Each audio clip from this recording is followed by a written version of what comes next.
एक शख्स बसा बसाया घर उजाड़ देता है। शादीशुदा लोगों के लिए सीख देने वाली कहानी।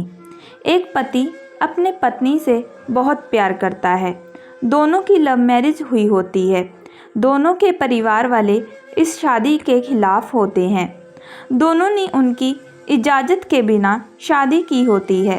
वक्त गुजरता जाता है और वक्त के साथ दोनों के बीच में झगड़े भी शुरू हो जाते हैं। पति अपने काम की वजह से पत्नी को वक्त नहीं दे पाता। पति राहुल जब भी काम से देर से लौटता, कविता की शिकायत शुरू हो जाती। उसकी कोई न कोई फरमाइश होती थी जो अधूरी रह जाती थी।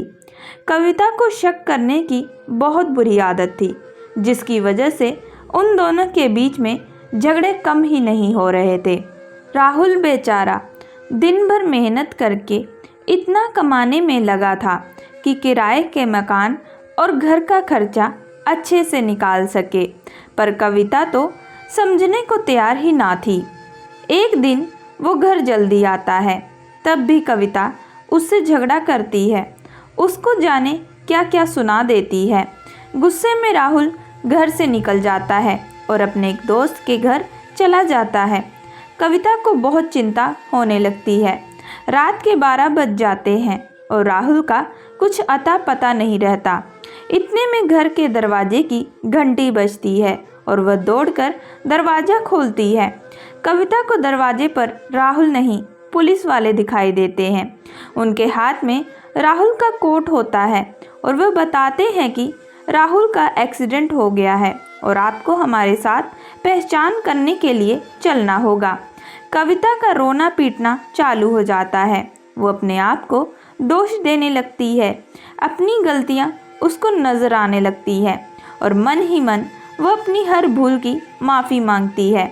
वो भी पुलिस वालों के साथ जाने के लिए निकलती है तो सामने से राहुल आता दिखाई पड़ता है।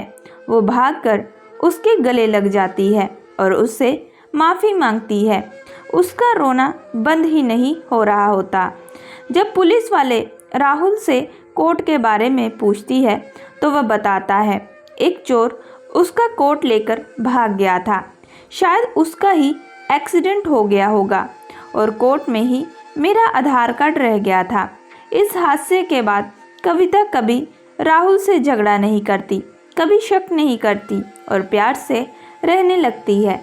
दोस्तों, मैं आशा करती हूँ कि आप लोगों को ये छोटी सी कहानी पसंद आई होगी। अगर आप लोगों को ये कहानी पसंद आई है सो प्लीज़ हमारे चैनल को लाइक एंड सब्सक्राइब ज़रूर करिएगा एंड बेल आइकन का बटन ज़रूर दबाइएगा।